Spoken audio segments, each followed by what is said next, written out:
Hello, and welcome to the We Recommend podcast, a movie podcast where every week we recommend a movie for you to watch and then come back here and listen to us discuss. I'm Jesse. I'm Jason. You killed him? I shot him. Bullets in the fall killed him. Because this week we recommend Collateral.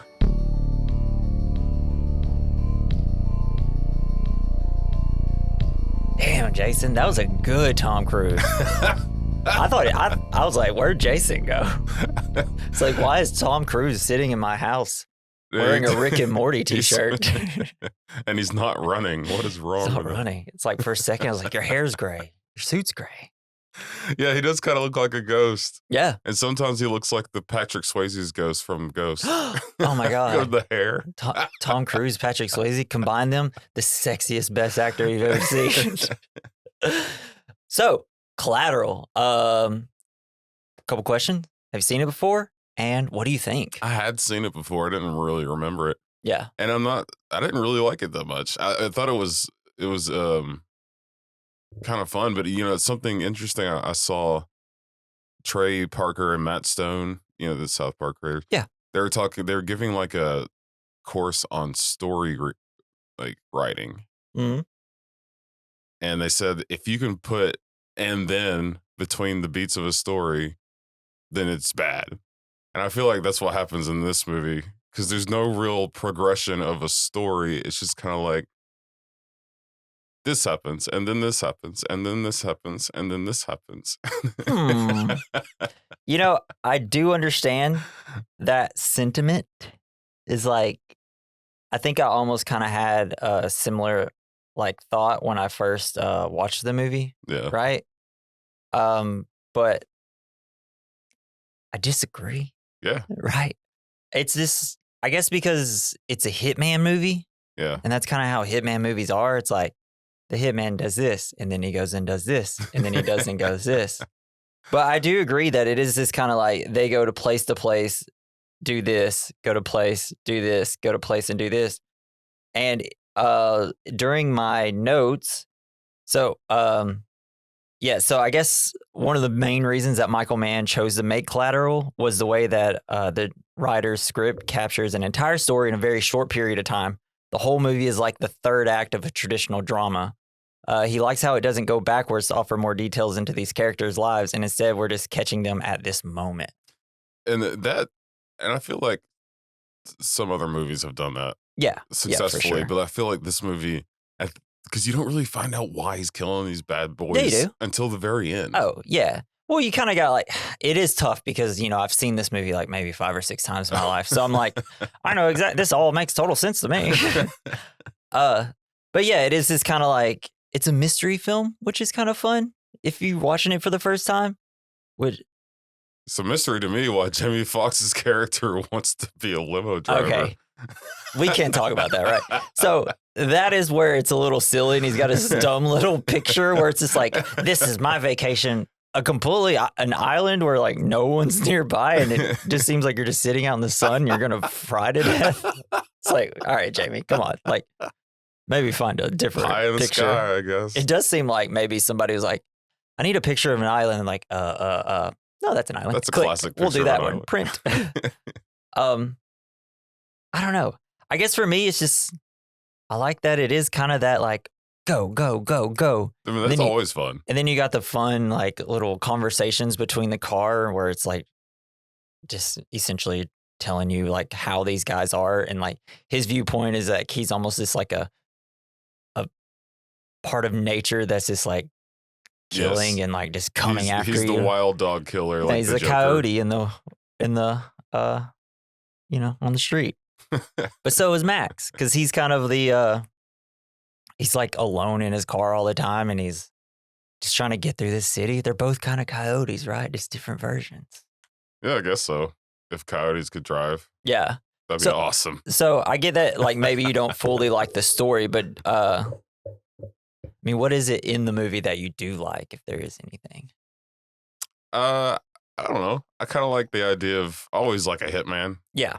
It's great. Yeah. And Tom Cruise is fantastic. I love his frosted tips. God, he's so good in this movie. It's wild. I know. I was thinking the other day, or last night while I was watching the movie, that it must be very lonely to be an action star because everyone wants to kill you. Yeah, all in the every time. movie, you're constantly being. That's And why they're- he's always having to run away from They're people. like, is he so unbearable that everyone wants to just like take stuff from him, so Yeah. he has to do action shit? Right. But in this one, you kind of start off liking him, immediately don't like him, and then you kind of like him again later.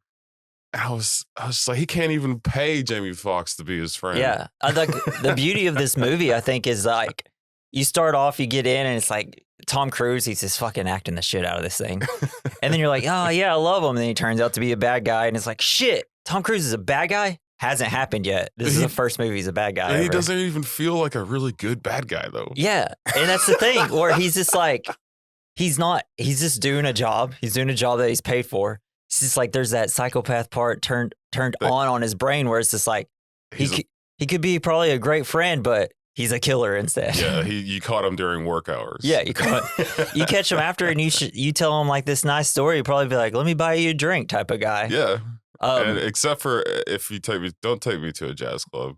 Yeah, please. I'm not a jazz fan. I'm not a big jazz guy either. It's because I'd probably enjoy it if I was there live, though. Sure, I think so. But I've seen live jazz, and it wasn't good. So, but not all of it's all different. I guess that's the whole point. Yeah. It's You're not supposed to like it. You're just supposed to be like, I know what jazz is. it's about the notes they're not playing. I love the amount of movies. Almost any time there's jazz in a movie, there has to be some guy that is explaining jazz to another guy. Yes. And it's just and like, in this one, there's two guys that know a lot about jazz, but one of them doesn't know enough. yeah, he didn't know 3 extra sentences. I just had trouble following it. Yeah. Okay, that makes sense. It is kind of just like a quiet, quaint little movie where people get shot, and it's great. Well, okay, so let's. Another question I have is, why is LA so empty in this movie? Right? Because it's nighttime. Yeah. Is he in LA though? Yeah. I thought he was in New York. No, it was actually filmed in LA. Okay. Originally, it's supposed to take place That in New makes York, sense. but they changed it because Michael Mann loves to film in LA. Okay. Hell yeah, Michael Mann. I thought it was just funny. I was just like, isn't the thing about LA is that no matter what time of day is, there's There's just billions of jam-packed people. Yeah. traffic. But yeah, I guess, I don't know. I don't know anything about LA. So, and I guess thinking about it, Drive, like it's pretty much empty streets the whole time. So, And one of the big giveaways that it is LA is that people try to give you the best directions. yeah. I feel like that's Every person that gets in the car is like, take this, this, and this. And it's like, dude, I drive every night. This is my gerb. And I love Michael Mann. And I know I've talked about it before, but like Michael Mann loves people that are good at their job, right? Michael Mann always, every movie he has, I it's hate just, that. it's people that are really good at their jobs. Usually they're robbing things. But Hey. this one's a taxi driver, one's a hitman. Just double tap in the chest and the head. It's great. That is good and awesome. But yeah, and fun fact about Michael Mann is he likes to hire cops and robbers to like give him like information on how they do their jobs and stuff. Oh, sweet. Like let's say Mark Ruffalo's character, right? The cop Yeah. looks pretty crazy. Looks like a greasy ass cop. Yes. And that's because he showed him a cop from like, I think Chicago, and was like, and like Mark Ruffalo got to meet him, is like, you're him. Be Nice. him, actor.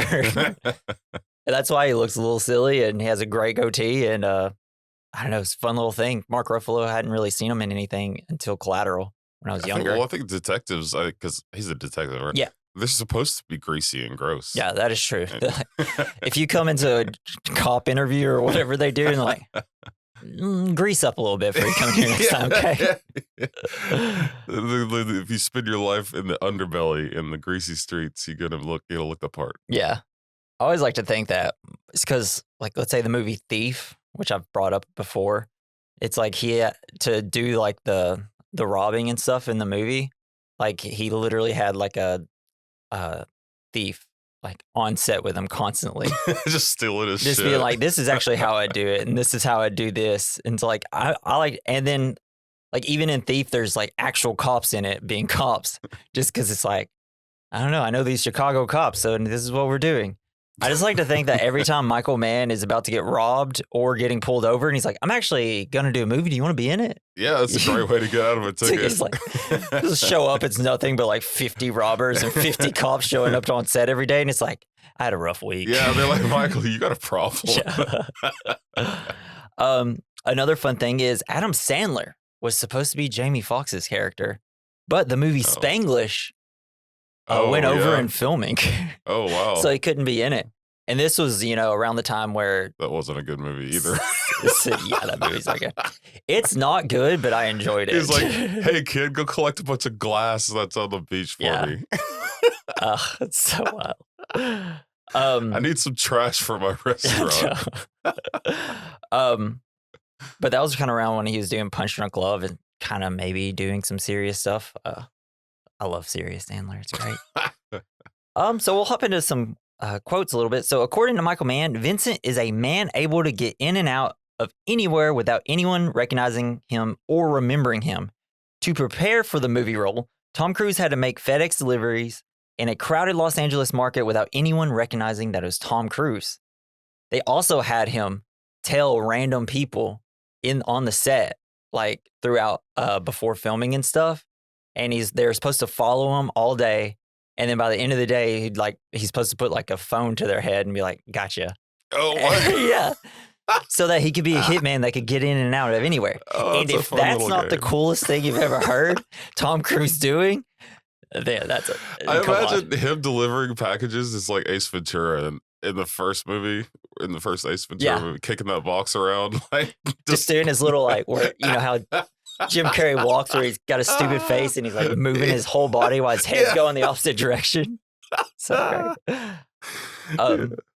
So this was, like I said a little earlier, this is a really fun movie, especially for people that are fans for Tom Cruise, because, like, Cruise never plays a bad guy. And you didn't really think that he'd be a fun bad guy. He's a really fucking fun bad guy. Even though I will say in Interview with a Vampire, I feel like he's kind of a bad guy a little bit. A little, yeah. But I think it's just, but that's more of like, vampires, what the fuck are they supposed to do, right? But like Cruise had like a crazy run. Risky Business, Top Gun, Color of Money, Rain Man, Few Good Men, The Firm, Interview with the Vampire, Mission Impossible, Jerry Maguire, Eyes Wide Shut, Magnolia, Mission Impossible 2, Vanilla Sky, Minority Report. He's in Austin Powers Goldmember for a little bit. Collateral, then he does War of the Worlds, Mission Impossible. And then, it kind of like falls off because, before, we talked about during War of the Worlds, he did his whole Katie Holmes thing and is like, what are you doing? You've gone insane with Scientology. Yes. And then like he's quit working with auteurs like Michael Mann, Steven Spielberg, all these like really, famous directors that make their kind of movie. Then he just started kind of doing like movies like Night and Day, Valkyrie. He still was doing Mission Impossible, and then he did Rock of Ages. Ugh. You've seen that? Yeah, he's the best part of the movie. Yeah, sadly. And it's like, it's bad, but it's just like, I'm glad you went for it, man. Yeah. I went to the theaters to watch it. And then he kind of came back after like maybe like a 7-year stint. It was just making like mediocre movies with like Oblivion, Edge of Tomorrow. The Mission Impossible movies really got back into gear. And now this is where we're at. When you were listing off those movies, was that in chronological order? Like this came out before Mission Impossible? Well, it came out before Mission Impossible 3. Oh, okay. But like Mission Impossible 2 sucked. Vanilla Sky, he also did, wasn't that great. But then, Minority Report, and he did a couple movies with Spielberg, which was great. Then you had Jamie Foxx, right? Hell yeah. His career is kind of weird because he didn't really do much. Like, he had his, what was it, In Living Color? Right? Yes. Which I haven't really seen any, but my wife loves. Like, grew up watching it, and I used to watch it a little bit. I wish she was here so she could tell me his character where it's like, I'm ready to go or whatever. I don't know.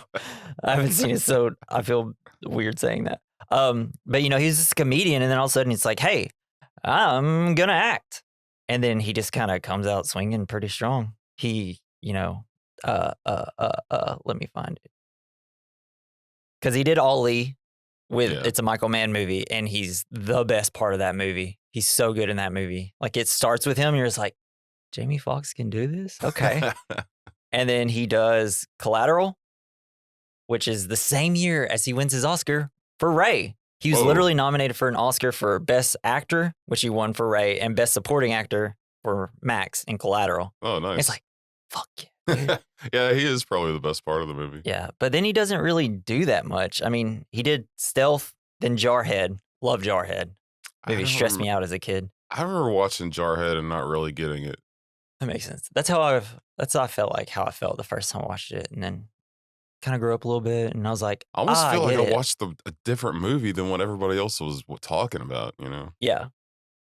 Oh, where it's like Jake Gyllenhaal, and he wants to take the shot, but he doesn't take the shot. I guess. I don't know. I just think- Spoilers for I just Jarhead. think that- It's just kind of a movie about like how they build you up to be this killer, and then like it's like stresses you out, and then you finally have the chance that you wanted to do. Why you got in the military is because you wanted to kill bad guys, and then it gets to this point where you're like, 'Cause you spend most of your time mopping. yeah, and then it's just like he wants to do it, but then it's like shit, he doesn't get to, and it's like, why did that hurt? Get it, me? man? Because they don't really test your fight or flight response before you get into it. Yeah, right. I mean, that's what they train you to do. It's like, here, kid, kill. It's like, oh, great. But then Jamie Foxx really, like, after winning an Oscar, you know, other than like Django Unchained and Baby Driver, Yeah, you know, Django. there's not a lot where you're just like, hell yeah, Django. Jamie Foxx, which kind of is a bummer because he had a huge thing. And Jada Pinkett, who fucking crushes the beginning of this movie. You know, after this movie, she didn't really do too much either. She, except for making a lot of weird,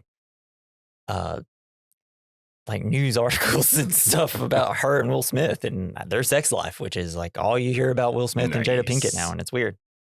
And what the hell was they had Jason Statham in this movie for 5 seconds? Yeah, bro. What was he just getting off? He's the transporter. Yeah. This is where he meets up with his buddy Killer. I'm here to Are drop they on the off same team? Do they work for the same people? Yeah, I think he's just like the man that's like dropping off the information for him. That he, you know, his little suitcase that has all the information about his hit list. Yeah, I want to see more Jason Statham. My double feature will allow you. They to should have learn let more. him drive because he is a driver. I know. So, oh, Michael Mann, do you think that I could be the taxi driver instead? Yeah, you know, like, what if a killer gets a cab guy who's also a killer, Yeah. but he's moonlighting as a cab driver? Tom Cruise, I'm actually going to be in a taxi cab behind you, and I'm going to do even better job. I feel like I really He's found my double Jason kill Statham. everybody. You think that you're a hitman? Actually, he could have used Jason Statham to drive behind him just to pick up the bodies. he's on just the gonna be way, like, scoop them up. Oh, yeah, you're going to use a taxi. I'm going to use an Uber. Then Batista's next to him. It's like, well, yeah, I'm in a movie called Stuber, which is essentially like a comedy version of Collateral. Nice. So the Australian screenwriter Stuart Beatty was only 17 when he took a cab home from Sydney Airport. It was on that ride that he had the idea of a homicidal maniac sitting in the back of a cab with the driver nonchalantly entering into the conversation with him, trusting his passenger implicitly. Beatty drafted his idea into a 2-page treatment. Later, when he was enrolled at Oregon State University, he fleshed it out into his screenplay titled The Last Domino. He put the script away, taking out occasionally for revisions and rewrites over the following year, and then Michael Mann got it. So yeah, isn't it fun when you just hear how people come up with ideas in the movie? Like the guy literally got in a taxi cab and was like, it was that hit him. It was like the Hangover scene where Zach Galifianakis is at the poker table and like all the numbers start popping up. I feel like that's what it is for screenwriters when they just like do a mundane task and then all of a sudden they're like, oh, and then they're just like, they like start daydreaming or whatever, and everybody's like, man, he must have came out with a script idea. But that's what I love. That's why I really like doing like the facts on movies is when you can find something like fun like that, where it's like this guy just got in a cab and he had a whole movie in his head. I'm sure no one's ever gotten into a cab and thought about serial killers. No, except for every cab driver when someone gets in their car, it's like, God damn, I hope this isn't a serial that's why killer. they have that really nice glass separating them. Yeah. Yeah. So Tom Cruise's tactical draw, the way he uses his gun, is so good in the scene from Collateral that is used by experts in lessons for handgun training. And that like multiple cops have come out and said like while watching this, they're like, it's not perfect, but it's pretty close. It's better than some cops. Nice. So like they're saying like, yeah, you know, Tom Cruise, he's just, if he does something, 100 fucking percent. He needs a gun all the time. That's probably why he's so good at it. Yeah. he's always got a fucking I mean, I gun. feel like he's probably taken a million gun classes. It's 40 years of him knowing how to use a gun at this point, right? It's like the guy just knows how to use a weapon. Wonder if he'd be any good in actual combat. I mean, I feel like Probably, right at this point, like at this until point, he fired a bullet, he's like, "Oh shit, it works." Like if Tom Cruise and Keanu Reeves were just hanging out and someone broke into a house, it'd be like, well, thank God Tom Cruise and Keanu Reeves are here and they have a gun. They fist bump with their guns in their hands. Let's do this. We both have movies where we shoot twice in the chest and one in the head. Let's go. So, to help Tom Cruise and Jamie Foxx best capture the spirit of their characters, Michael Mann wrote documents on their background of Vincent and Max. Cruise said that his document, Vincent, had information of how he began to like jazz. Mann and Tom Cruise worked out exactly where Vincent came from, while nearly none of it mentioned in the film. Their collaborative backstory is pretty detailed. So here it is. If he was in a foster home for part of his childhood and he was back in public school at age 11, that would have been sometime in the 70s. He would have been dressed very awkwardly, would have probably been ostracized because how he looked. They postulated an alcoholic, abusive father who culturally very progressive. He was probably part of Ed Saddle's Steelworks local. He was a Vietnam veteran. He had friends who were African American on the south side of Chicago. The Checkerboard Lounge is 30 minutes away from some sort of skyway. The father was probably an aficionado of jazz. There was great jazz scene on the south side of Chicago, but it was almost as if his father blamed the son for what happened to his mother. The father never tutored the boy in jazz, and then just like so on, so on. So essentially, just had this whole backstory. About jazz. Yeah, it's all jazz, baby. No, but I guess that's something Michael Mann does. He likes to like really work on the backstories of the characters with the actors, and it's all about the people you don't shoot. Yeah, it's all about the people you don't shoot. But I just think it's cool. It's like, oh wow, they had this whole fun little backstory that could have been like a decent little movie. Yeah, movie about jazz and an alcoholic father and going through. Yeah, yeah.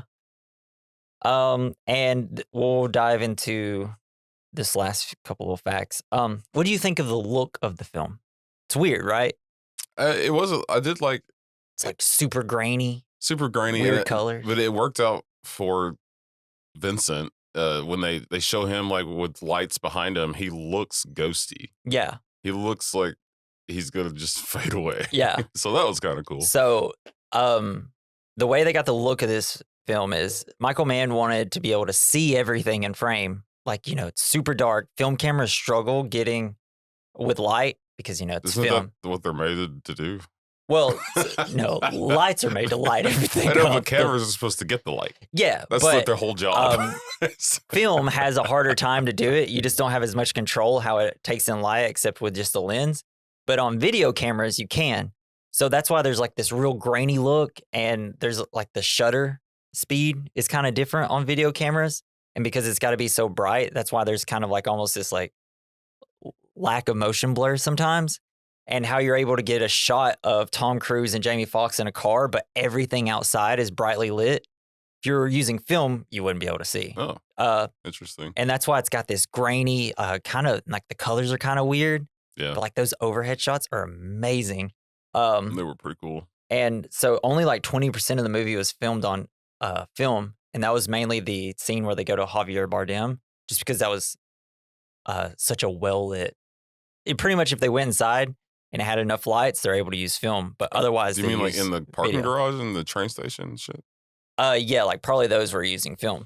So Mann wanted to capture a distinctive look of LA at night, emphasizing the way the city lights reflected off the streets, buildings, and even low clouds. He aimed to create a sense of glowing urban environment, like you said. Nice. Like that's why it looked ghostly. Where the city itself felt like a character in the story just as much as Leeds Vincent did. HD video at the time was superior to 35 millimeter film in its ability to capture detail and color nuances in low light situations. This allowed Mann to film many of the night exteriors with less need for extensive artificial lighting, creating a more natural and realistic look. Mann was interested in using HD video to mimic the look of film and said he wanted to embrace the unique aesthetics that digital video could offer. But yeah, so it just created more digital grain and lower shutter speed. I remember the first time I watched it with my buddy growing up, and he was like, I don't really like the way it looked. And I was like, this is a fucking style, baby, that I'm into. But yeah, I just think I don't know. It just goes into the part of like kind of why I like the movie so much. You know? There's just such a distinctive style, and you know, you don't see too many movies like this where it's just like, hey, hop in a cab, I'm gonna go kill people. It's fun. You got four great actors, Ruffalo Pinkett and Jamie Foxx and Tom Cruise. So yeah, we're gonna hop into the plot, but we have a new category, baby. It's called What's the Point? It's where we're gonna, like, as we go through the plot, we want you to think about what's the point of this movie? What's it trying to say? Is it just strictly entertainment? Is there a message behind what they're doing? And we just want you to think of that as we go through the plot. And the reason I came up with this is like a lot of times after I watch a movie and it's me and my wife, or even a TV show, and we finish it, like a lot of times once the credits roll in, I'm like, all I think is like, and maybe it's just because I'm at this point in my life, like, what's the point? As you slam your fist down on the coffee table. Point? No, it's just always an interesting question. And it's usually what I'm like, after I watch movies, I just kind of like, I usually don't have a lot to say about it. I just kind of like think, man, what's the point of that movie? What's the point? And that's kind of, well, realistically, why I have this entire podcast. Yeah. You know? I just want to know the point of everything I watch. What's the point? So, go through the plot. You can ask yourself, what's the point? Maybe you'll hear it, and then you can just scream out in your car or wherever you're at, like, I know the point. And then at the end of the movie, I'm going to tell you the point. Or what I think the point of the movie is. Not what it probably actually is. Decisively. Yeah. All right, you ready, man? Let's do it. Hell yeah. I didn't expect to talk so much about Collateral. Turns out I fucking love this movie, Jason. And what I love about it, the more I love a movie, the more you come back with me. It's like, actually, I didn't really care for it. It's our Point Break. We're back to Point Break, baby. Okay, that was just silly. Wait, Point Break or Collateral? You got to know. Honestly, I would rather watch Point Break again just so I could laugh at how bad of an FBI agent he is. That was the best part. Utah is the best. There's FBI no dogs being thrown around willy-nilly. That is true. There is a coyote, though. Too bad the coyote didn't jump on Tom Cruise and he threw him at Jamie Foxx. All right, so we're going to hop into the plot. So we see Vincent. He's arriving at L.A. He's handed a package at an airport by Jason Statham. Love a good handoff, though, right? It's like classic bump into each other. Hi, bruv. I think you bumped into me, didn't you? It was kind of like, wasn't even very sneaky. I guess. No, it's like, why couldn't y'all just like hand each other the thing? Yeah, why you have to bump into each other? Yeah. Well, I guess it is post 9/11. I'm sure there's a lot of, it's like not too long after 9/11. So I'm sure security was extra amped up. And especially in LA airport, I feel like that'd be a pretty targeted place. All right. That makes sense. Then we meet Max. He's a Los Angeles cab driver trying to earn enough money to start his own limousine business, Island Limousines. I love the idea, though. I love this idea. Yeah. So one night, Max drives U.S. Justice Department prosecutor Annie to her office where she prepares for a drug indictment case. Annie is talking on the phone to her college colleague, and Max understands she is working on a big case and is going to work all night to prepare the paperwork to file the court the next day. Annie wanted Max to take a specific route, but Max suggests a different one, suggesting it would be faster. They make a bet, and turns out Max was right. Who would have thought? Yeah. The professional. Well, I guess a lot of cab drivers want to take the longer way so you pay more money. Yeah, and that's like something she kind of brings up. It's like, you could have made $5 extra. He's like, it's not about the money, lady. It's about the job. I love driving so much. Yeah.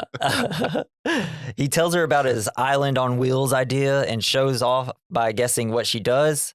I love that as they're driving, you got the great shots of overhead LA, and it looks glowy and amazing, and you can see everything with the camera they use. And I just want to scream about cameras. And yeah, I just love the weird camera effects that the digital camera has at night. Max asks if she likes her job, and she says she does, but she looks concerned because she is scared she could lose her case. I cannot express this enough. Like, Jada crushes this scene. I thought so. And so does Jamie, of course. He's great in the whole thing. But this whole time, I was like, I want them to kiss.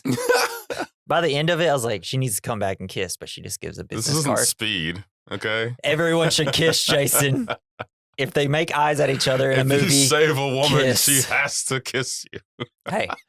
hey, if a woman saves a man, he has to kiss her with her permission. But yeah, I don't know. It's just like a little cute meet cute, right? Yeah. It's fun.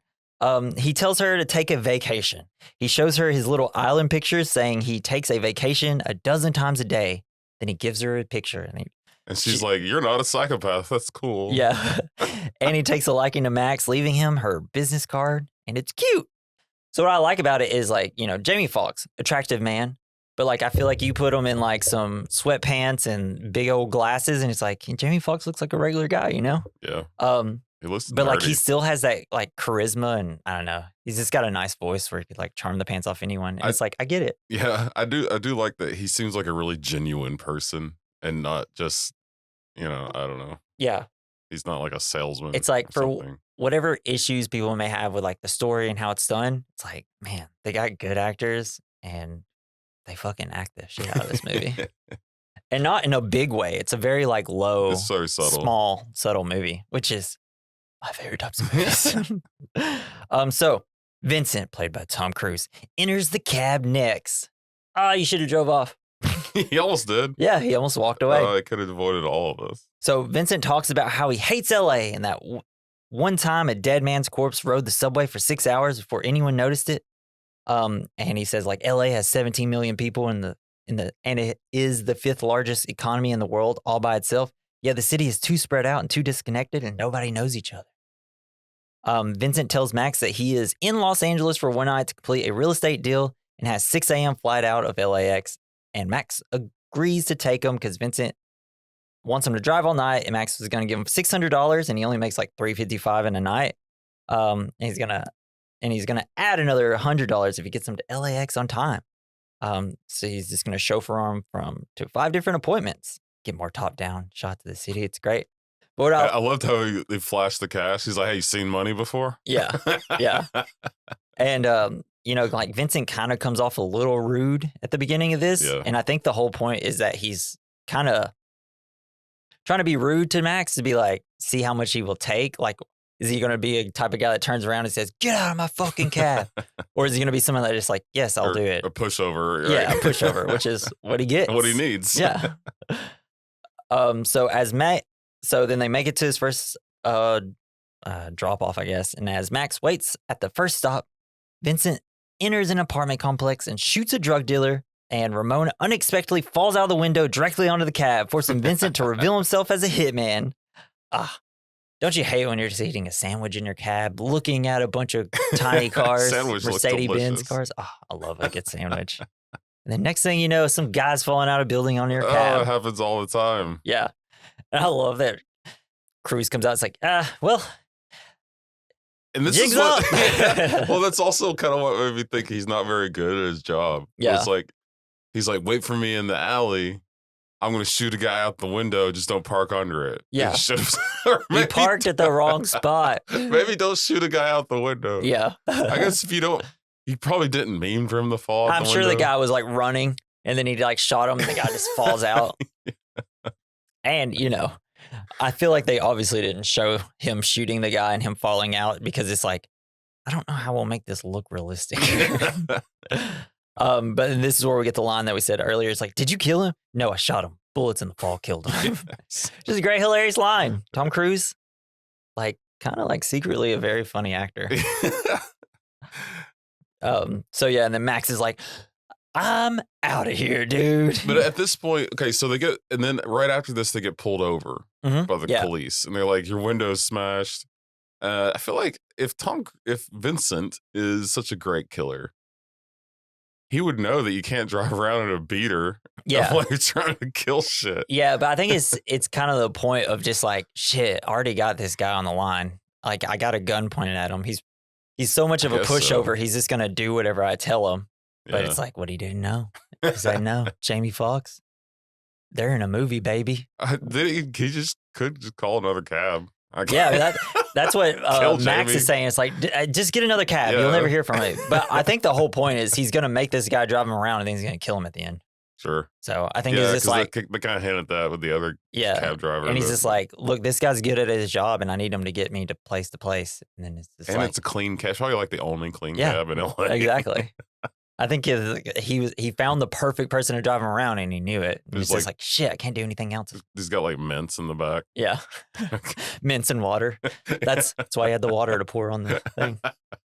But yeah, so he coerces Max at gunpoint to hide the body in the trunk, clean up the car, and continue with their arrangement. It's fun. I love it. Why couldn't he just left the body there?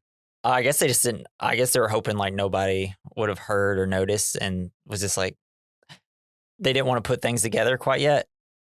It's like it took them a little while to find out like, oh, what's the importance of this guy, and it wasn't until they saw the FBI guys later that it's like, oh shit, this is a very specific thing. Yeah. So then we see Ray Fanning, Mark Ruffalo, baby. Hulk himself. He arrives where Vincent made the kill and reveals the victim was a police informant. And then we cut back to Vincent. He tries to keep Max calm, who's freaking out. I thought it was kind of funny too when they're all at the crime scene with all the shattered glass everywhere. Yeah. And they're just standing in a car-shaped circle of glass. Yeah, and they're it's like, great. where did this come from? It's like, how could this be? Damn, could there have been a car here? Somebody spilled a bunch of glass over here. It's making my job really tough. I love when Max is kind of freaking out. You have Vincent who's like, Max, 6 billion people on the planet. You're getting bent out of shape because one fat guy. Here's the thing. He calls the guy fat when he falls out. Calls him fat here. And then later on, he calls a couple other people fat. Vincent hates fat people. Yeah, he's constantly dissing people for their weight. Fat shaming. It's like, damn. Yeah. Okay. That was it. I had more quotes, but I was just like, we can just get away from this. So Max is pulled. This is where Max gets pulled over to the police. They're about to like, they're asking him to get out. Vincent's like, when they get pulled over, Vincent's like, all right, get us out of this. Otherwise I'm going to have to shoot him. It's like, man, don't kill him. And it's like, as the cops are walking away, looks like a nice guy. Looks like he might have a family and kids. It's just like, it's so funny. It's very manipulative. Yeah, it's like, pretty funny. Yeah. I just love like the way Tom Cruise is, man, he does really well, like exuding confidence. He's so great at it. Unearned confidence. Yeah. And the officers are like, you can't drive around in a cab like this. This thing is beat to crap now. Yeah. And there's like a body in the trunk. Yeah, and they're like going to investigate the car. But then luckily there's some fire, like some gunshots, and they have to go and they leave them. Yeah, I guess if you just wait long enough, someone will get murdered. Yeah, in LA. Yeah. It's like, officer, do you mind if we take 5 minutes to see if you get another call, please? So they end up making it to their next stop / victim. Vincent then leaves Max tied to his steering wheel in an alley, and then dispatch calls. And Vincent helps him out. He gets to. Yeah, I love how Vincent's like, he doesn't know that cab drivers have to talk on the radio sometimes. He's like, what is it with these people trying to check in on you? I know. Well, truthfully, until I saw this movie, I was like, oh, yeah, that makes sense. There would be somebody. A dispatch? Yeah, right. they'd have a dispatch. Because I was like, yeah, that makes sense. You know, when you call the taxi number, they probably have someone that has to tell you, hey, this location, go pick them up. They're going here. And I was like, I never thought of that. And then they sing we got a great big convoy. Yeah. Now I want that movie. So Vince and like the essentially dispatch gets a call that the car has been wrecked. And like he's chewing him out saying, you're going to have to pay for the car now. And then Vincent, which is kind of funny that he's like, standing up for him. Yeah, it's fun. He's fun. like he's trying to teach Max how to stand up for himself and be a go-getter. And it's that's what made me like him. And it's like, damn it, Vincent, I know you're gonna kill him at the end of this. There's no way you're not. But yeah, he's like, gets Max to call his boss an asshole and that he will stick the yellow cab up his fat ass. Yeah. Fat ass. He did it again. He didn't even meet this guy, but he knew that he was a bigger guy. Well, I think everyone in LA is like that, right? I don't know. Aren't they all every single person fat shames? I guess if you're born there, probably. But if you live there, you're all just like the most beautiful person you could be because you want to go to LA to get a career. I don't know. But yeah, this is so good. Whenever you're like, hell yeah, Max and Vincent. Yeah, they can do it together. No, yes. And it's just like Vince is confident, Max is not.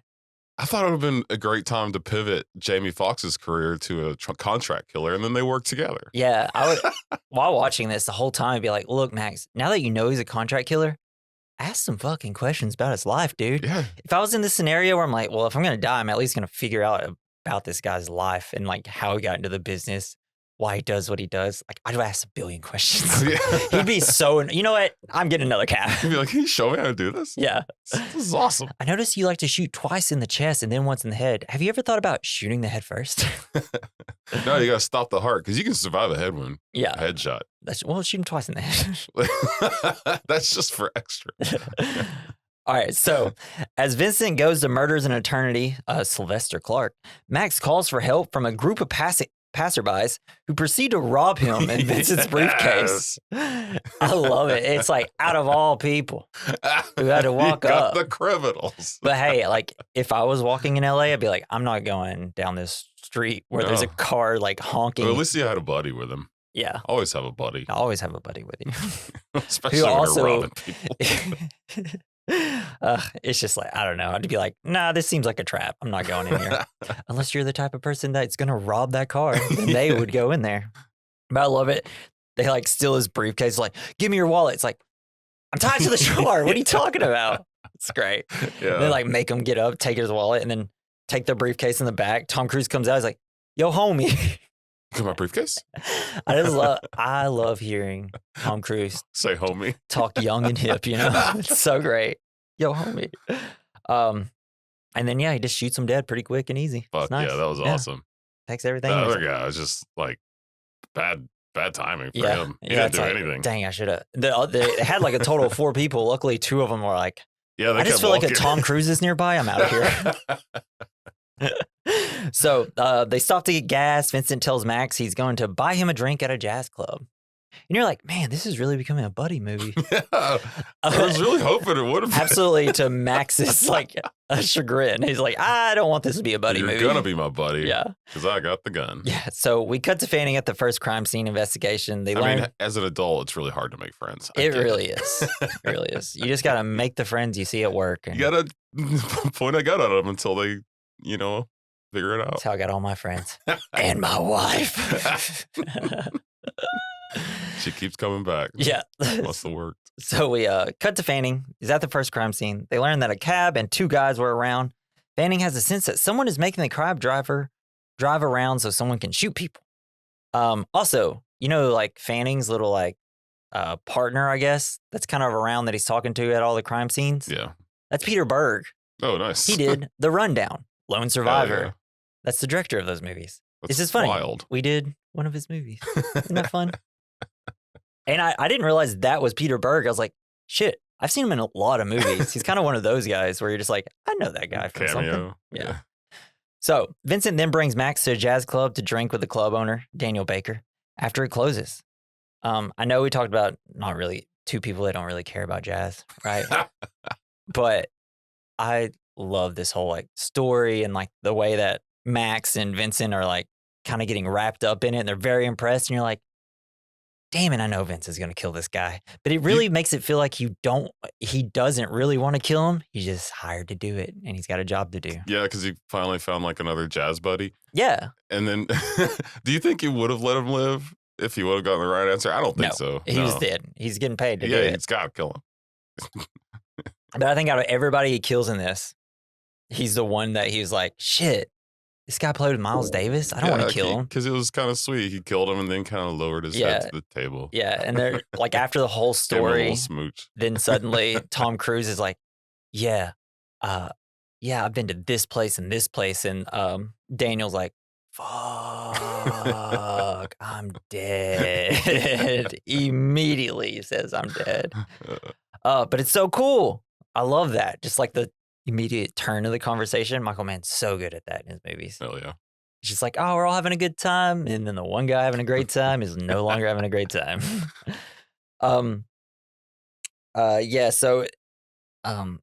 whole story was like how he got to play with Miles Davis. And Miles Davis was really hard on people that wanted to talk to him. He like wouldn't let even a kid talk to him. Yeah. And then he said he's actually got to play with Miles Davis one time. And Miles Davis, all he said was, cool, which to him meant it's like, you're good, but you're not great. And once you get great, you can come play with me. And Vincent's like, it's like, well, did you ever get to? He's like, no, I got drafted, this and that. And then just life happened. And like, he never got to do what he wanted to do. Just to shoot jazz people. Spoilers for later. It's the point of the movie. So Daniel is set to testify against Vincent's client. Vincent drops that he is they're there to kill him. Max pleads with Vincent to let Daniel go, and Vincent bets that Daniel cannot answer a question about Miles Davis. And it's all about like where he learned to play. And he tells him this. Juilliard. He went to Juilliard and stuff. And then unexpectedly, Vincent shoots Daniel in the head, dissatisfied with his answer. Because like after he like lays him down, he says like 3 other little facts about how he dropped out of Juilliard and then went to go play with someone else. Yeah. And he's just like, I fucking know more than you. You had to die. This is what they should do when people get bad answers on game shows. Yeah, it's like Alex Trebek. It's like he's killed so many people in his life. But then Max pretty much just panics. He's like, just find someone else. Who cares? And like Vincent like punches him or kind of punches him a little bit. Chokes him sexually a little bit. Yeah, this is great. I had an erection. And then dispatch is calling again. And it turns out Max's mom is constantly calling dispatch. Learning of Max's nightly visits to the hospital to see his mother, Vincent insists Max visit his mother, Ida, in the hospital to avoid breaking routine. I think you break your routine. Yeah. You've already broken routine. This was a very fun scene though, with the mom. It's great because mom sucks. Yeah, they go to the hospital. Max buys his mom flowers. Well, Vincent does. He's like, you have to buy your mom flowers, and he's like, she won't like them. She doesn't care about flowers. She said there's just. It's a waste of money. Else. Yeah. And so they go into the elevator and then Fanning gets in with them and it's like, I look in love when this happens. Like, why is he in the hospital though? Well, because he's going to visit the second guy that got killed. Okay. Yeah. And then gotta look at those sweet, sweet bodies. Yeah. Vincent and Max, they get out, they go to visit his mom, and she immediately doesn't like the flowers. He's like, told you. Yeah. And then she's just kind of talking about how like, oh, Max is so quiet and he's a piece of shit. Yeah. You know, shoots her. Just classic parent putting down their kid in front of a company, which is the worst. Yes. Vincent pretends to be Max's colleague and develops a rapport with Ida. It's great because Tom immediately brings the charm. It's like that weird charm that Tom Cruise has, even though he's like a weird guy, you know? Yeah, I mean, I've got that charm that only kicks in when elderly people are around. Yeah. Because they love me for it's some true. reason. Like I can usually get like a mom or dad to like me. It's like it's some sort of ability. I think they know that I won't cause problems. Yeah. You're safe, boy. Yeah. So at the hospital, Ida proudly tells Vincent that Max has his own limousine company, revealing Max has been lying to her for her approval. That's probably good. Because just constantly putting him down, and I'm sure he's just like, oh yeah? Well, I have a limousine company, and you can't see it because you're in the hospital. I ain't driving you nowhere, Mom. Yeah, and then as the mom keeps just talking, just kind of being kind of shitty about Max, Max gets upset, who then runs out with the briefcase and tosses it off a bridge onto the freeway. Great cinematography the whole way through that. That thing. That was so weird that he threw out his bag. Did he not look in the bag first? Yeah. Like, what if there was just like something cool? Yeah. What if this is like $1 million? Like, shit. Yeah. Maybe I should have just bought a gun. My and killed island him. on wheels is ready. But I love it. He's just like, that's what changes Max.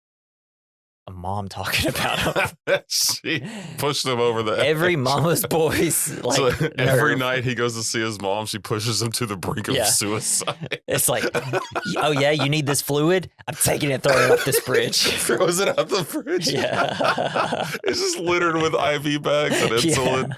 It's like the same semi truck keeps having things hit it on the top of it. Every time. Every night. Or it'd be funny if he just reached out to grab it as it fell because he just knew. Yeah. So then we cut to Fanning, who's arriving at the hospital morgue to see the bodies of criminal lawyer Sylvester Clark, Vincent's second target, and the 2 dead robbers, and realizes that this is the work of a hitman because the 2 in the chest and 1 in the head. Well, the morgue person tells him. Yeah, which is great. I feel like he was just being the most annoying morgue guy. Yeah. Really? I thought he I was don't a pretty know, good morgue 'cause, guy. I mean, when a cop shows up to do his job, his detective work job, and he's like, "Here's what I think." I feel like the cop would have been like, "I don't give a fuck what you think. Like, I know Yeah. what I'm talking about Yeah, or I guess it's doing." just like one of those things where it's like, you don't seem to be noticing the fact that there's 2 in the chest and 1 in the head, by the way. Well, because Fanning says like, he's like, oh, I don't want to see these 2 guys. I want to see the next one because I'm looking for a specific person. He's like, well, I think this one is with your Okay, well, specific that makes one sense. because they have the same type of wounds. Yeah. Yeah. The smiley face and bullet holes. So like everybody that like works in a morgue is just like fucking Team Jesse now, and it's They're like into- so not Team Jason. They're so into true crime. All the dude, yeah. And if I worked in the morgue, I'd just be like listening to like true crime podcasts and be like, yeah, like hell making up yeah. stories for the corpses. Yeah. Like making them talk to each other. Cops show up and he's like, well, I'm actually a professional in this. I know everything that happened with this. Tells this whole long story and it's like, guy just fell out of just accidentally tripped. Do you think while they're doing these autopsies, you don't have to cut their chest open? Do you think they ever stick their hand up their throat, make their face talk like a puppet? Here's what I will say about that. It's definitely probably happened once. Right. There's got to be one psychopath that works in a morgue. I'm sure there's more than one. It's probably something they do in like, it's like they're at the like morgue school or whatever school you go for this. And they're like, all right, everybody, you get to do this once and only here. Because we know everybody that joins this business wants to do it once. Everyone has a dead body near them. You have 1 hour to talk as a puppet as them. You have to take a ventriloquist course as an elective. Well, what people don't really know about Jeff Dunham is that that's how he got started in puppetry. With corpses. And it's just like one day, like it was the day when he's training in college. He's like, he got to do an old man. He's like, why is he so racist? And he just ate a jalapeno. And it was on a stick. Is this Jeff Dunham bit going anywhere? I feel like it's really not. I feel like He's just digging up graves. I feel like this is something I do often with my wife, and I have to apologize if I start going on with it. Okay, so they're back in the cab. Vincent's like, well, now you fucking had it because you're going to have to do stuff for me now. But in the cab, they kind of start homework was in there. Yeah, but in the cab, they kind of start to bond. We learned that Vincent had a shitty father and no mother.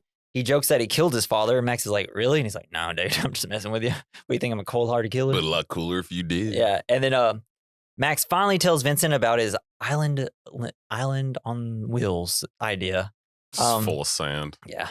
Sounds horrible. It's like, and this is where you're kind of getting their backstory, you know? Like, so how it's not like a usual movie.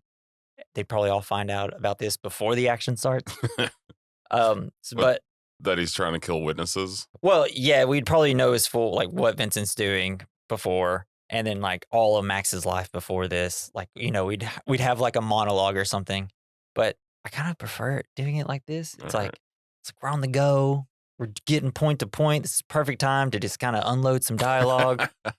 Plus, you just got 2 good actors doing it, so it's great. So, with Vincent's target list destroyed, Vincent forces Max to meet drug lord Felix Reyes Torina, I think, threatening to murder Max's mother otherwise if he doesn't do it. And I love it because like Max is like, he all just right, sits there. You're like, I thought you were going to come on off. Yeah. He's like, all right, how long have you been doing it? He's like, 6 years. He's like, is there insurance? You get a pension? It's like, Vincent's like, stop stalling. Just go.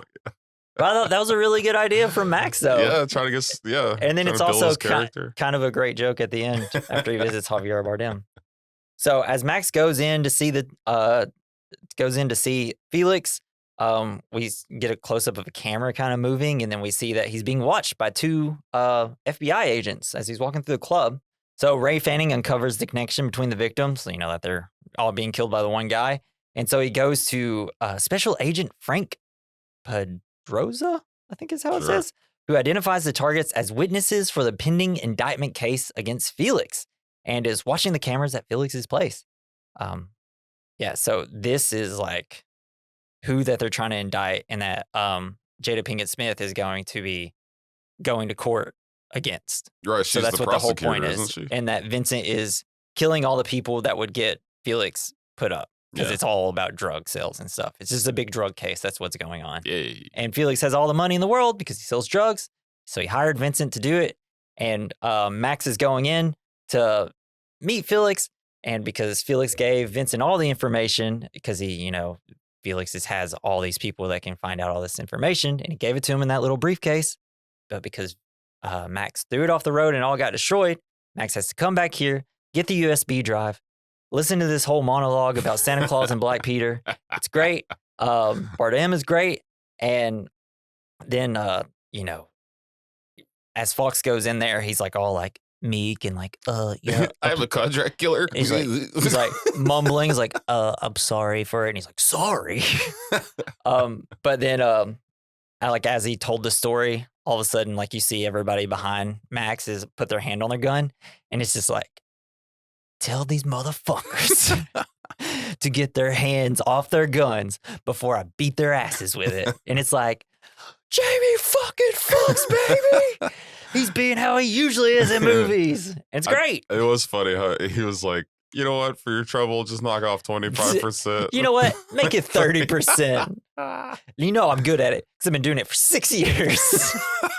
It's great. Oh, I love the scene. Somebody hands him an Oscar. Yeah. It's like he looks at it. Oh, for Ray. I'm Max. It's like, you're both. And it's like, you're goddamn right I am. Don't you forget it. No, but this was such a fun scene because, like, you go in, you're like, Max is going to fucking die. There's no way. But he just, like, turns, man. I guess no one has ever seen Vincent before Yeah, now. he says that. It's like the people I work for never meet me, and I'm going to keep it that way. It's also because he knows, like, people are probably planted outside, like, waiting to see who's all going in so they can know who Vincent is. Because it's smart, baby. This movie's smart, and your opinion about it is wrong. Just kidding. Everybody's opinions are valid. Unless they're bad opinions. Yeah, unless they disagree with me. No, but I really do. I love this scene. It's just, I don't know. It's great writing, great acting. I wish that Vincent would have told Vincent that he just gave him 25% off or 35% off. Yeah, and he's like, oh, well, that works. Because you don't really find out because that could have been a funny moment. Yeah. I would have been great to be like, as Vincent's dying at the end. Yeah, that would, yeah. It's like, you really weren't going to make that much money off this anyways. I kind of lowered your price. But yeah, so like, he gets out. Vincent plugs the flash drive into the cab's computer. Vincent and Max acquire the details to the next target, Korean gangster Peter Lim, who is at a nightclub. Love that they're just going nightclub to nightclub. Love it. It's fun. So the FBI agent thinks that Max is the hitman now because they could hear that he's saying his name is Vincent based on the surveillance that they had on him, and orders the FBI agents to go and protect Lim. Fanning thinks they got it wrong, though, and that Max is not the hitman. And it's like, yeah, would the hitman be wearing jogging pants? And be a registered cab driver? Yeah, it's like, nah, this is just a great ploy. He drives cabs at night. Just like that other guy. Yeah. So, or no, what'd they say? It's like, no, he probably just killed someone that looks a lot like him. I'm like, what? They're just like, oh, Just luckily I throwing got to spaghetti LA at the and found one person that looks like me and I killed him and took his cab. It's like, no. Genius.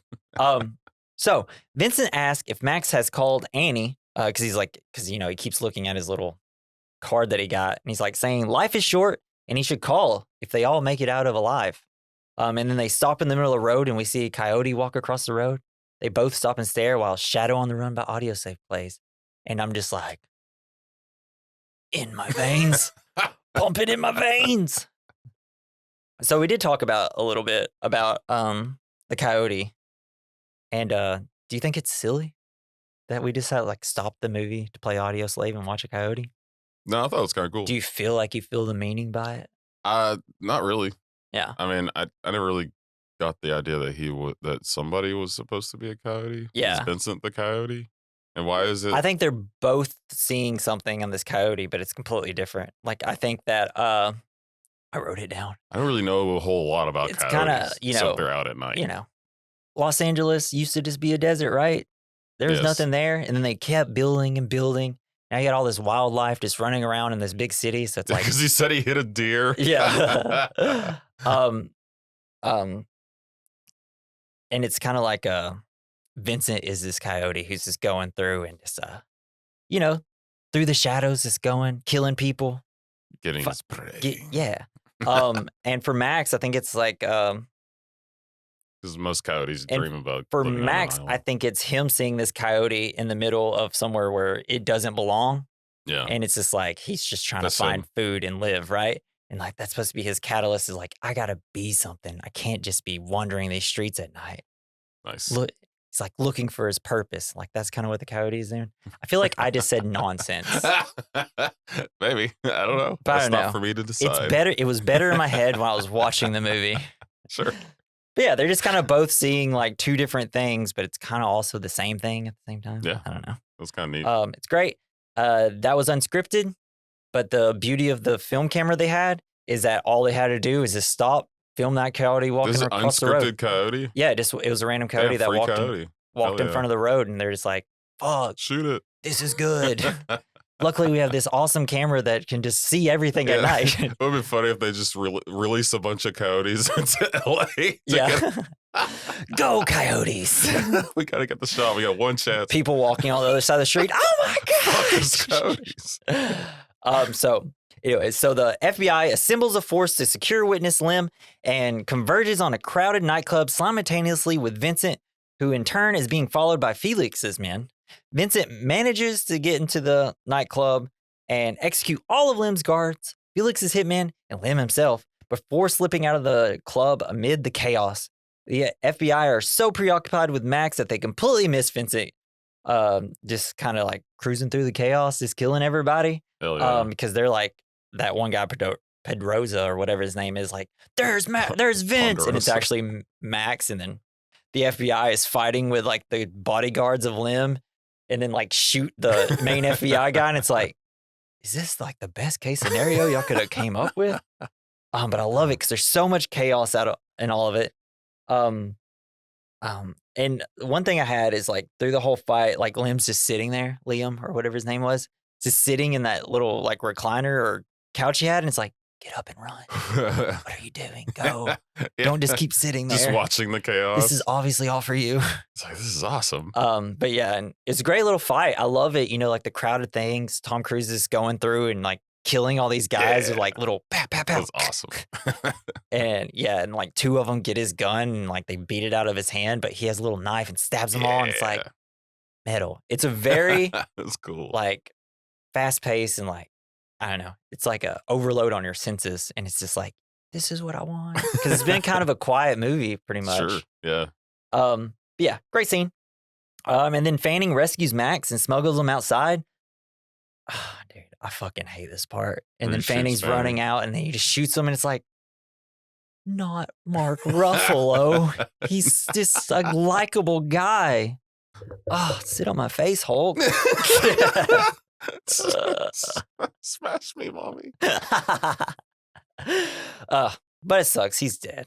Following their getaway, Max pushes him on why he had to kill Fanning because he could have had a family. Vincent says none of it matters. Vincent, get with it. Millions of galaxies of hundreds of millions of stars and a speck on one in a blink. That's us, lost in space. The cop, you, me, who notices?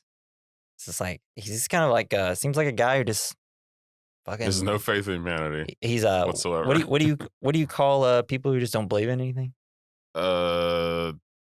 Nihilist? Yeah, nihilist. Seems just like a nihilist character. It's like none of this matters. I can kill whoever I want because you know what? We're all just gonna die one day anyways. Hell yeah, I love it. But yeah, that's what a psychopath should think. Yeah. So the two get into argument over the lives in which Max openly views Vincent as a psychopath, and Vincent accuses Max of being too passive in life. Vincent, someday my dream will come. One night you will wake up, because Max says like, someday I'm gonna do something or whatever. And one night you will wake up and discover it never happened. It's all turned around on you. It never will. Suddenly you are old, didn't happen, and it never will because you were never going to do it anyways. You'll push into memory and then zone out in your Barco lounger being hypnotized by daytime TV for the rest of your life. Don't you talk to me about murder. All it ever took was a down payment on a Lincoln Town car. That girl, you can't even call that girl. What the fuck are you still doing driving a cab? Because, yeah, they're kind of, he was in an argument and he's like, you won't even do what you're trying to do. Could have just bought a car and done it. Yeah. But he's like, no, it's got to be perfect. You know, it's kind of like when we started this podcast, we had like 10 episodes down and you're like, are you ever going to like release the podcast? And I was like, it's not perfect yet. And then eventually it was just like one Friday, it's like, I just got to do it. You just got to have a baby. It. Yeah. So if you want to do something, guys, just do it. Just do it. But yeah, fucking rules though. Yeah, I do dialogue. like his pessimism of humanity. And I think that's kind of the point of this is like, he believes that he is above, he is outside of humanity. Yeah. And that gives him this righteousness to kill people with no regard. Yeah, it's like it's like if you weren't raised right, you become Vincent, right? It's like, it's okay to have that outlook where it's like, nothing really matters. I can do whatever I want. So I should just do the things that I want to do. But like, hopefully you're not a person that is fine with killing people, right? You don't want to have that attitude with it. But yeah, I mean, there is like a little bit of a point to it. No, it's just fine. Minus the murder. It's like, yeah, man, you just gonna go your whole life? Like nothing fucking matters, dude. Just do what you want to do. And if it doesn't work, it just doesn't work. It's like, you can always kill people. Like shit, hitman, man, they really know something, you know? Hitman therapist. I love it. Man, kind of feels like we know what the point of the movie is. Can't wait to get to it. So, and Max finally snaps. He's like, God dang it. He just hits the gas. Yeah, he's like, so he speeds through empty streets and deliberately crashes the cab. They're all turned upside down. Favorite part of the movie right here. when they're fighting over the gun. Like, well, so like Vincent's like, he can't find his gun. It's not in his wallet. So he just grabs this like piece of metal and he's like turned upside down and he like starts hitting Max. He's like, and Max is like, ow, ow, ow. Oh God, it's so good, dude. It's the best. Like brothers fighting. I completely forgot that happens. I was like, it's so funny. It's just like just seeing his wrist is going. It's like he's so mad and he wants to kill him, but he can't. This is all I could do right now. I also think that he just really didn't want to kill Max. I think he kind of liked him. I think if Max just let him kill all these people, he might have let him go. Yeah. I don't think he thought that Max would go to the police about it at all. Though maybe he should, because maybe he should just make it a regular thing where they go hang out. Yeah, I'd be like, next time you're in LA, man, give me a call. And we'll kill some people. Also, can you give me a different name and look, please? Because cops know I've been around. So Vincent takes off on foot before a police officer arrives at the wreck and notices the corpse in the trunk. This Classic. poor guy. I fucking hate when people notice corpses in my trunk. Max spots Annie's profile on Vincent's open laptop and realizes she is Vincent's final target. Man, fuck, that sucks, right? Dang, I kill your best friend's girlfriend. I know, it sucks. He overpowers the officers and takes Vincent guns before running to Anne's building and her office. I love it. He's like, I just watched a hitman do this all night. I think I can kind of just do it if I have a little bit of confidence, you know? Right? Yeah. So he calls her to warn her as Vincent is going through the building looking for her. She believes him because he's like, hey, Annie, what up, girl? By the way, it's like 4 a.m. Do you like remember me? I'm that guy in the cab. So funny story. I've been hanging out with a hitman for like 5 hours. So you'll like get coffee later. This is the craziest thing. He wants to kill you. And she's like, and I was like, I know her. Yeah.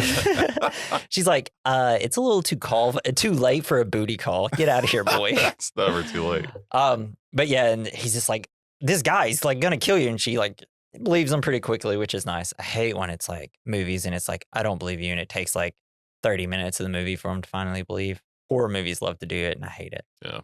It's like in a horror movie where a kid's seeing ghosts all the time and it's like nobody believes them. It's like, can we just have a movie where they believe him immediately? It's the best. No. I hate when we get through the boring, stressful situation of no one believing somebody. Yeah.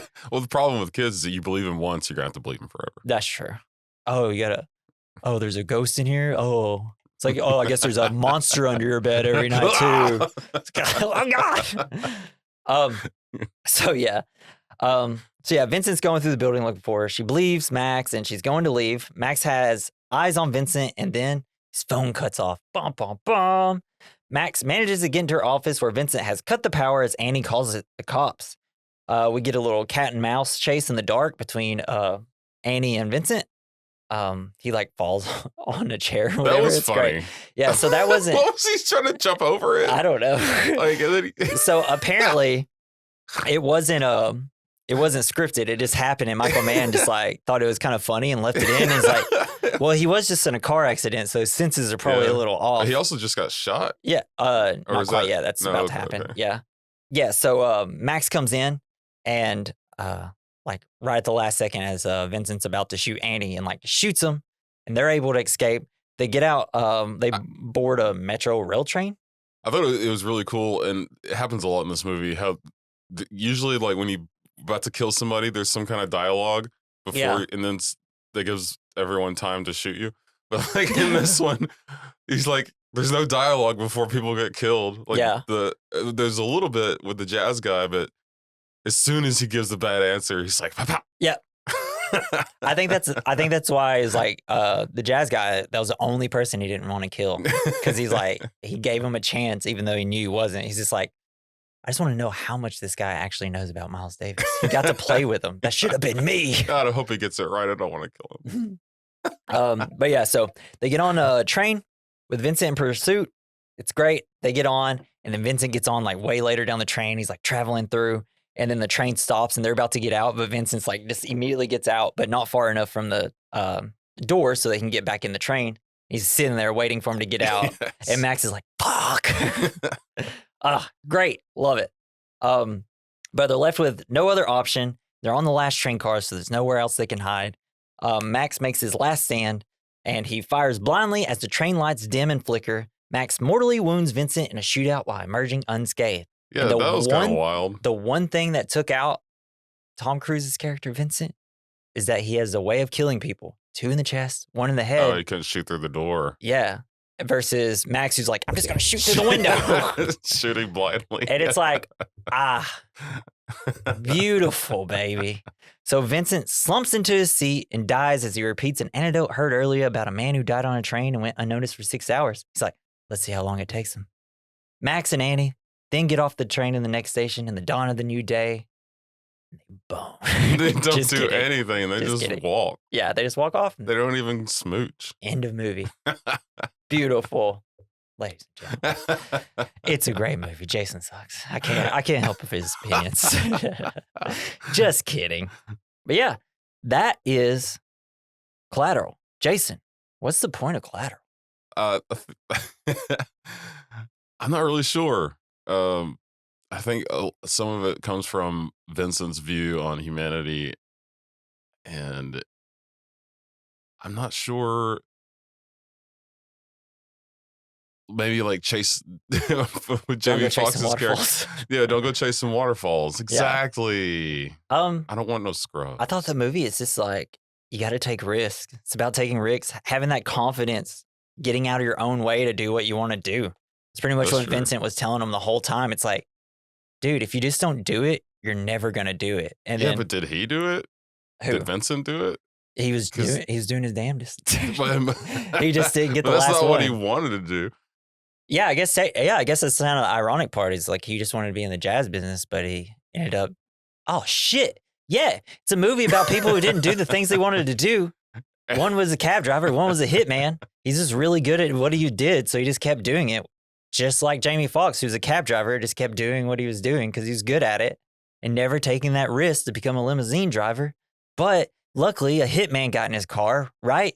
Showed him how to have confidence to do things, put a gun to a cop, stole a guy's cell phone, killed a hitman. Now he's going to have a limousine business. So the point is, everybody, get out and about, follow your dreams, just try not to kill anybody in the process. Or do, don't if you have to. Look, we already heard Jason's opinion, so I don't think you should take his advice. If there's a horse between you and your dreams, you know what to do. Jeez, man. Remind me never to get you around a horse. Yeah, I like their podcast. It's just like, they're just so anti-horse. That is a line in the sand that I will never cross. Out of everything they say on that podcast, that's the one thing I won't stand for.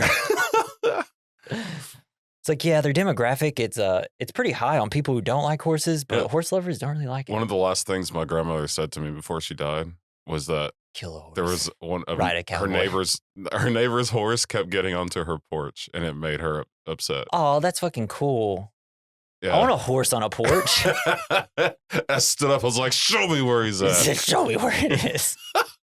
Did a horse kill my grandmother? Yeah. Maybe. Whoa, did it? No. Is that why you hate horses? We figured it out, guys. I'll never know. Videos I love is whenever, like on Reels, is whenever there's one where it's just like, you know, bears just in weird places, and like bears is on people's porches, and people opening the door like, oh my God. And there was one where there's just like a moose standing on their porch, and it's like, fuck, dude. There's not enough room on a porch That for a moose. could just break into that house easily, destroying everything. But yeah, so that's the point of the movie, guys. Do what you want to do. Otherwise, a hitman will enter your cab. Yeah. And nobody wants that. So you think that's a successful category? Yeah. Well, if the audience thinks so, let us know. There's a link at the top of the description where you can leave us some fan mail, and the email at the bottom of the description. We recommend mailbag@gmail.com. Send it. Let us know if you think we should keep that category in. Thanks. So I think we should go back to our usual categories. First one, the good, the bad, the ugly, the fine. It's where we discuss the good of the film, what we liked, the bad, something we didn't like, the ugly, something that didn't age well, the fine, something that did age well. I guess the good, you're going to say nothing. Just kidding. Go ahead. No, I thought what was good, what I really enjoyed was Jamie Foxx. Yeah. He's so likable, man. I don't know. I kind of liked. I hated him sometimes, but also kind of I don't know. I think he just did really good. Yeah, I think that's a lot of the point of his character is like you want him to like be more confident, and then it's like, but you know, it's a movie. We gotta have a character arc here. And then like when he gets it and he's like, yeah, man, fucking save the day. Let's go. You've earned this. Yeah, and I always like a hitman. Oh, yeah, it's the best. I love hitman. That's kind of what I had, except I just said everything. I thought Cruz, he's great. He's, you know, there's that part of, especially now, because we know like Cruz is kind of a weirdo. There is that like sniveling weirdness about him that you're like, oh, but then there's also that like charm that you saw in his first 20 years of his career where you're like, I get it, dude. Show me the money, you know? It's like, you complete me. I get it. Jamie Foxx, I don't know, man. The guy just is so likable. He's funny. Yeah. And I just want to hang out with Jamie Foxx. And Jada Pinkett Smith, you know, I didn't really see a lot of movies with her. You know, Scream 2, she's one of those Tales from the Crypt movies. Yeah. Those are mainly how I knew her. Nice. But then I've like, you know, over time watched more movies. You know, Girls Trip, she's amazing. That movie's hilarious. Girls Trip. Yeah, she's so good in that. I've seen that. And honestly, she's like another like just actor or actress that you know, just time has not been well because of her decision, like, you know, the stuff that comes out about her. And it's just like, we all stop talking about your. Wasn't she personal Gamora? life? No, that's Zoe Saldana. Oh, okay. Yeah.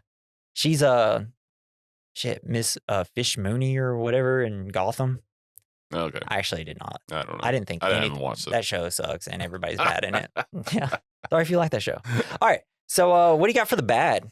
We heard a little bit. A little bit, sure. Story progression. Yeah, I didn't feel like there was much of a story here. I feel like and every opportunity they had to build like a story that I could get invested in, they just kind of forgot about it and moved on to the next thing. I guess like it's more of a character-driven story, not as more of a plot-based story. Does that make sense? That didn't have a plot. Yeah, that's what I thought was bad. It has a plot. It's just like the plot isn't like what the movie's about, I guess, right? It's a useless plot. I mean, I guess is a movie about... You're making this real easy for me. Is a movie about a character... Because, I mean, most movies are just characters who are learning it throughout their journey, and they have like a character arc, and the story ends. That's most movies. So it's like, I don't know, the story is Jamie Foxx wants to have this limousine thing, but then shit, a hitman comes in and it teaches him a lesson that he's just got to go for what he wants. And it's like, is that not a plot or story? I guess. I feel like it would have been more interesting if You wanted like Jamie Foxx becomes also a contract killer to get his dreams. Like, and they start working together. Like, You're right, Jason. That's a better. He could have movie. had both. He could have gotten his limousine business and then just driven the people instead of to the airport, take them to Vincent. Instead of Island on Wheels, it's Hitman on Wheels. It's Coffin on Wheels. You know, I mean, I guess, yeah, he could have turned it, if it all went well and smooth, it could have been like, you know, Max, I have an idea. What if you didn't do Island on Wheels and you just drove around Hitman? Yeah, because that would have been a twist. And there's no ending to Jamie's or to Max's story because he crashed his cab. Mm-hmm. He probably gets fired. I don't know because he's. And then, well, I mean, because he did kind of put a cop in handcuffs, and steal his gun. You got to remember, so he probably goes to jail. Well, no, so he saved Annie, who is like a lawyer and stuff. And he's gonna be like, no, he saved my life. There's this dead guy on this train. This is the hitman, by the way. Here, I have this USB drive that was in that thing. I went to, like, he could easily explain everything. Yeah, so, because there is the dead body that can be like, this is Vincent, dude. I don't know. I guess I just, it's a different kind of film, but I still think it's a good story. Sure. Yeah. It just, maybe it's different than what your usual hitman, cops chasing hitman, and you figure out, you kind of first 15 minutes know what the whole plot's about. This is just like, it's more about the characters and less about the story of the hitman. Yeah, it's the cab driver outside of the plot, right? but I also didn't understand a whole lot about Vincent's character. He talks about the guy that died on the train, and he's like, maybe is it the reason he doesn't care about killing people because people just don't give a fuck about each other? Yeah, I think it's anyway. that nihilism that he has, where it's just like nobody cares about anybody else. And I found myself wanting to care about Vincent, but I just couldn't. Yeah, he's a killer. You're supposed to want him to die. Killers are kind of awesome sometimes. Yeah. And he tries to be cool. And that's like an element to the movie where you're like, shit, the hitman's kind of fun to have around. But it's like, it's either Vincent's going to live or Max is probably going to die. And it's like, I got to choose Max. Oh, see, they could have had them both. They could have just been buddies. That's a completely different movie. It is, yes. That was a fun discussion, though. I do kind of like whenever you don't like the film that I absolutely fucking love and just think is a masterpiece, because I put as the bad, nothing kind of a perfect film. But no, this is kind of like why Point Break's one of my favorite movies that we did, and even Blowout, because you're just like, this movie's fucking whatever, Jesse. Well, I guess also the bad is it's kind of a boys film. I feel like Michael Mann makes movies for boys. Yeah. Because I'm just like, no, it's about two dudes, criminals and stuff, And like, it's all about being cool with a gun. And I never thought that Max's career was ever going to take off with the Island cab. He was never going to do it. He was looking at the cabs. They look like Honda Civics. Yeah. Well, they're like Mercedes, like little. Yeah, the one. Yeah. Which it's just because it's like it was around the time where like cars just didn't look that cool. I guess. Yeah, I know that was one thing I saw, and I was like, I guess you should. I think that was a part of it where it's like, he's not even fucking. How are you going to party in a sedan? I think that was like part of it. It's like, man, the guy's not even actually looking at limousines. He's looking at he's looking at four doors. So you can call those limousines. I think that was the show. It's like, man, he's not even like. He's like, what are you doing here, He's Max? not even trying to get limousines. He's just, I don't know. So The Ugly. What do you got for The Ugly? I don't really have anything for The Ugly.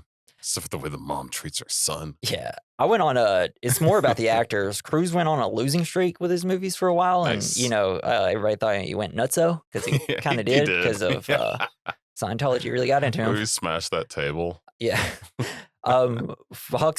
Jamie Foxx never took it to the next level. Like after winning his Oscar, it's just kind of like, man, you should be in like every movie like forever. And it's just like, he never got into a movie that was like, yeah, he should be being nominated every year for an Oscar type of thing. And then Jada, she kind of just, she's really strong in early 2000s and kind of went away. And then, but that's just how Hollywood treats actresses, which is also part of The Ugly. Cool. So what do you got as The Fine?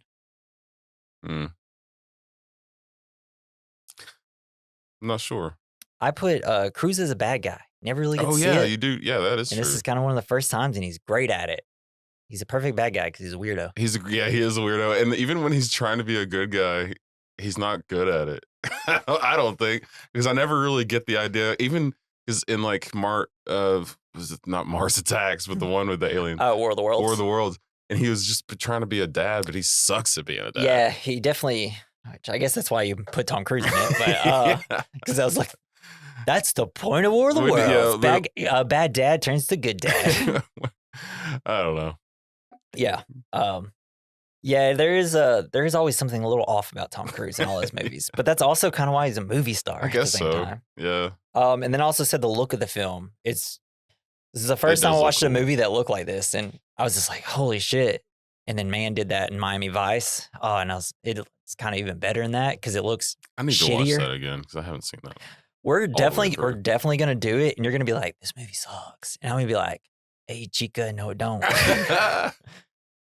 Plus, they're in boats that go fast. I like Colin Farrell. Oh yeah, that was when he was like drunk as hell. Nice. Yeah, he's like, I don't even remember most of that movie. But yeah, so we're gonna go to a double feature. So where you choose a movie that goes alongside this movie and be a great double feature. Did you come up with anything? I was trying to. And I just kept thinking about, for some reason, I just kept thinking about the Wayans brothers. Yeah. But another. Oh, it was because Jamie Foxx. Yeah. And like improv comedy and stuff like that. Yeah. I chose the movie Cellular. You ever seen it? Cellular. This is for you, babe. I'm talking to my wife here, not Jason. I didn't call Jason. So Chris Evans, right? A woman gets kidnapped, right? And the kidnappers put her like in an attic, and the kidnapper's gonna go after like her father or her husband and son or whatever. Yes, and then she just calls out. Yeah, and calls the random person. Randomly calls Chris Evans. Yes. Who is like, I gotta find this fucking lady. And then Jason Statham's like, oi, I'm gonna kill you, Chris Evans. I'm in LA. Wow, that went Australian. It's a fun movie. It's great. I just remember like Natalie was watching it one day and I was like, holy shit, this movie's good, cuz. It's kind of one of those like, I don't know, it's not like a critically liked movie, but it's just like fun to watch. Sure. And it's like very 2000. Maybe that'll be mine. Double feature. Transporter. Because you didn't get double enough dose of Jason Statham. Yeah, that's a good one. So yeah, go watch. I need to watch Transporter. I haven't seen that since I was a kid, and I do not remember it at all, except for the fact that he transports things in cool cars. He does do that. He's really good at it, and he's very professional. Man, Collateral. So I think if you were to do it, start with Collateral, right? Like you're awake, still it might be late at night. I don't know. So you get like this more serious movie out of the way. It's got good action.